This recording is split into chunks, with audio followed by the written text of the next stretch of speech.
Good morning, class. This is Shruti Srivastav. Welcome to the class. Today we will start with the first chapter of your civics book, that is Understanding Diversity. Before we begin with the chapter, did you bother to read the name of the lesson? Yes, it's Understanding Diversity. What do you mean by diversity? Did you all go through the meaning? Try to find out the meaning of this word? If yes, it's good. If not, we will discuss it. Okay, diverse means, as the name itself has a meaning in it, that is difference. It can include difference in the religion. We all know that in our country, people following different religion are living here. We have religions like Hinduism, Christianity, Islam, Sikh. We have people who are Jews, who are following Buddhism, etc. etc. So we have different religion, that means diverse religion, but they all are Indians. Then move on to the dress. Yes, some of you like to wear, you must have seen your mothers wearing sari if you belong to eastern part of the country.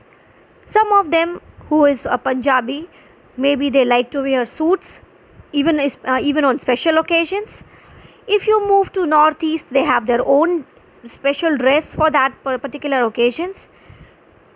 Yes, you are right, we have different dresses. And now we cannot say that if a person is from eastern side of the country, he cannot, or she cannot wear suit. If she wants, she can, but we have specific dress for different regions, right? Okay, then we move on to the food. Some of you will, if I ask you to jot down the food items which you love, some of you will write idli, some of you will agree to aloo paratha with butter on it. Some of you will say that I love to have something made of chicken, maybe Hyderabadi biryani or something like that. So food has lot of importance, and same again, like different parts have different specific food. If you talk about eastern side, people prefer to have items made from fish. If you talk about people living in Punjab, they like to have paratha, roti with lots of makhan on it. Then they love to have items made from curd. If you move to South India, they make lot of items from rice powder or rice flour, which we call, right? So different areas have different food items. Now comes the language. Yes, if you see your friends, all of us find it very comfortable to talk in Hindi with each other, but that's not our native language. Some of you will say that our mother tongue is Avdi. If you ask your parents, some of them will say that we belong to Bengal, so we have Bengali, our mother tongue is Bengali. If you belong to Punjab, they have Punjabi. If you are from eastern UP, you will say the Bhojpuri, etc. etc. You jot down and you will have n number of names or languages in our country which is there. Then we talk about region. Yes, according to social conditions, economic conditions, and also geographical conditions, we divide different regions. Region is the area where people are living. So according to on these conditions, on these you can say this can be the bifurcation for this division. Then we have caste system. We have discussed about religion. Now we are going to talk about the caste. If you talk about ancient times, you must have studied about Varna system, which was prevalent in our country. And according to the Varna system, a person, if his father was a blacksmith, it was obligatory that he will also adopt the same profession in his life. But now we do not see this, because that obligation is not there anymore. Even if a person is a rickshaw puller, his or her daughter or son can be a doctor, can be a manager in some reputed bank, can be a teacher, or he or she can choose the profession he or she wants. yes, we have certain, you can say there was something like untouchability in our country, where we people differentiated on the basis of their caste and they were looked down upon. So there were many people who for their sake, uh, raised their voices, and therefore we have reservations for these particular caste, that is scheduled caste, scheduled tribes, because they so that they can come up and be a part of the mainstream. Okay. When we were talking about the region, you can see that people who are living in a desert area, they have a different lifestyle, whereas people living in the mountainous area, they have completely different lifestyle, as well as the houses, the food they cook, the dress they wear, everything is different, that is diverse. Now, that is what diversity is. I hope you have understood the meaning. So now we can begin with the chapter. Look around you in the classroom.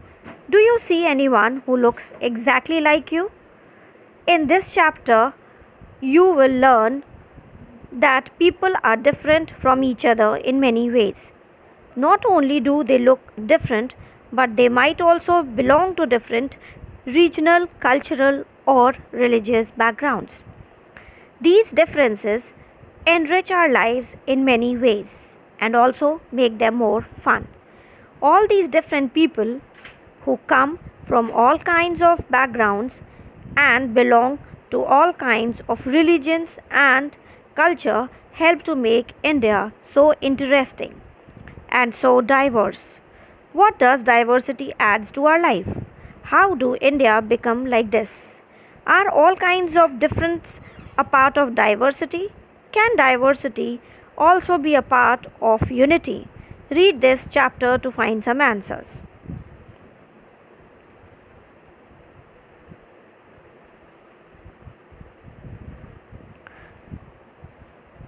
Okay, so here we are talking about that you can just look around yourself in the class and you will see that nobody is there in the class who just resembles you or who looks like you.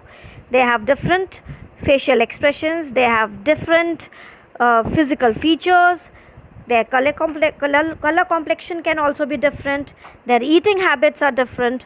So that is what we have discussed just now, that is what diversity is. So these differences which are there in our country, you can see that people belonging to different backgrounds, they have different religion to follow, their different culture, tradition, but still they are living together and we term them as Indians. So that is the beauty of this country, that different things are treated equally and we all are considered to be Indians. So let's see the difference between both the Samirs. One was having the best life, you can say, getting all his needs fulfilled by his parents, his desires. He was going to the one of the good schools, and the other one was taking care of his family. He was earning for himself and to get 2 square meals a day for his family. He was not very much familiar with sophisticated life. Then he was not getting the luxuries of life. So almost 3 differences we have jotted down. First, one was getting education, the other one was not. Second, one was his needs were fulfilled, the needs of other boy was not fulfilled. Third, one was Hindu and the other one was a Muslim boy. While Samir Ek is more familiar with English, Samir though speaks in Hindi. Although they both are more at home in different languages, they still communicated with each other. They made the effort to do so because this was what was important to them.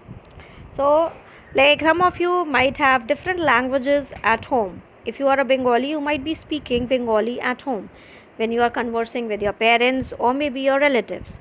But That doesn't mean that when you come to school, you're talking to your friends in school in Bengali. No, we don't do this because your friend will not be able to reciprocate, he will not be able to respond to you. So, we use a language for communication in which both of us are well acquainted with. Sameer Ek and Sameer Do also come from different religious and cultural backgrounds. While Sameer Ek is a Hindu, Sameer Do is a Muslim. Different religious and cultural backgrounds, such as these, are an aspect of diversity.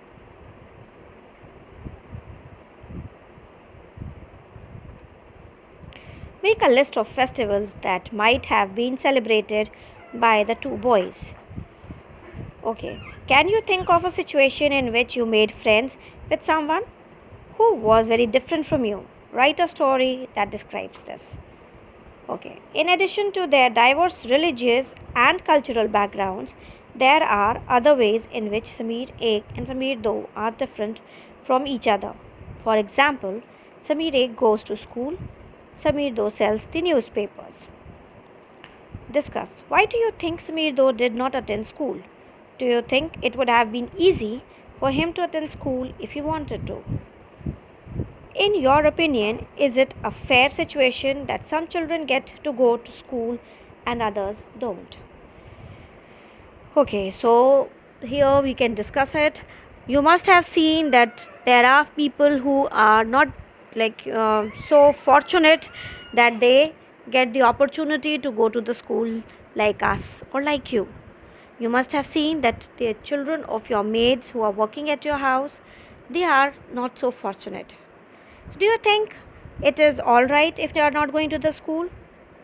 No, and we cannot call this as diversity. Please don't get confused between this difference. It's not at all diversity, it's inequality. When two people are not given the equal opportunities, that is inequality. So here it is inequality. Sameer though did not have the opportunity to attend school. Perhaps you have noticed that there are several people in the area where you live who are poor and who don't have enough to eat or wear, and sometimes not even a place to live. This difference is not the same as the one we have seen earlier. So, this is what we have just discussed, that he didn't get the opportunity to attend school, and you can just relate it to the people living in your areas. You must have seen people living in the slum area. Their children are also not fortunate enough to go to the school. They do not have proper clothes to wear. Sometimes they do not have food to eat. So this is the difference in the things which we have and which they are availing. Okay, here we are talking not of difference but of inequality. Inequality comes about when a person does not have the resources and opportunities that are available to other persons. The caste system is another example of inequality. According to this, society was divided into different groups depending upon the work that people did, and they were supposed to remain in those groups. So, if your parents were potters, you could only become a potter, nothing else.